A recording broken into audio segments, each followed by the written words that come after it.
G'day, I'm Colin Dangaard, President of the Australian Stock Saddle Company, and I'm going to show you how to throw a knife. And this is the knife package that I've developed here. We've got 5 beautiful knives, and they come in their own little case like this here. You can put it up your sleeve, you can stick it in your back pocket, but do not take them on an airplane, thanks.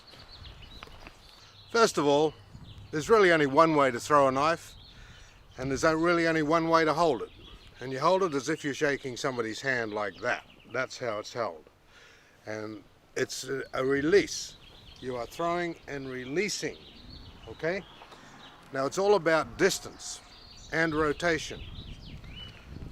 If I stand here, this far from that target, this is what I call a half toss, a half rotation. That's a half rotation. It only turned a half a time.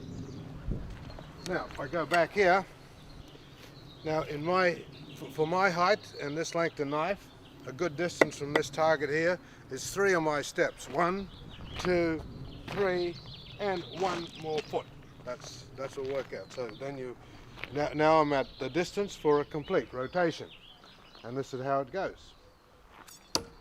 1, 2. Not bad grouping there. So. Now let's do a bit of speed tossing. So we're going to get 5 of them and see how fast we can throw them. I've got my 5 knives here. You hold a bunch in one hand like that, and then the idea is to have a bit of balance going here. Put that leg forward, and then it's a toss like this, and you're releasing the knife. Actually, it shouldn't be called knife throwing. It should be called knife releasing. But that sounds a bit lame, doesn't it? So throwing is the key.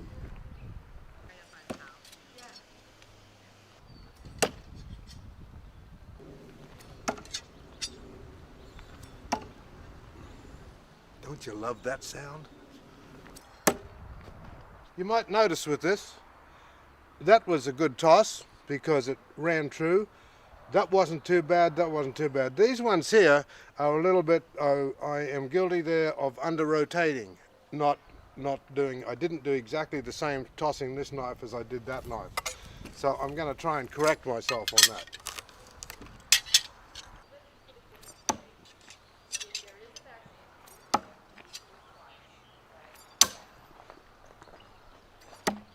There you go, that's a small knife.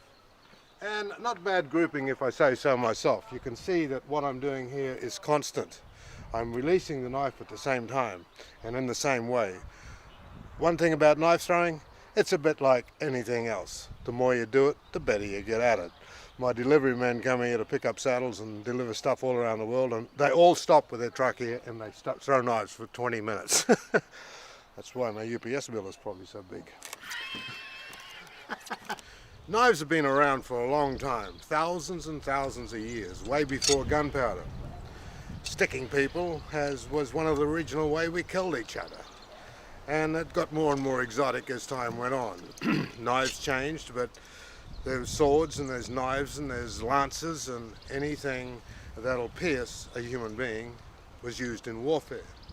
But even today, the knife is still used by combat soldiers in Afghanistan and in Iraq, our soldiers and their soldiers. The military way of throwing a knife, the most popular way, is just a half handle like that. Now, if you hit somebody with that and he has a gun, he'll probably be more concerned about what's now sticking in his chest than what's in his gun. So you've got a little bit of an angle there. And of course, knives are in hand-to-hand combat. And they've enjoyed centuries of being a sideshow at all kind of things. Ladies against targets and running knives around her, which I don't do that stuff. I'll run around ladies, but not with knives, thank you. They might just get it, and you know what I mean. Okay, so there it is, ladies and gentlemen. Knife throwing. It's a blast. It's fun. And doesn't cost anything. You can hit that target all day long. And talking about targets, the target I like is a section of cut off palm. It's nice and soft. You've got to have soft wood. And how I built mine is a big piece and cut out a hole there and stuck that in there so I can replace this and just put it in there. Knives are definitely a great party trick. I'm Colin Dangaard with the Australian Stock Saddle Company, and you're going to be a knife thrower with my nose, okay?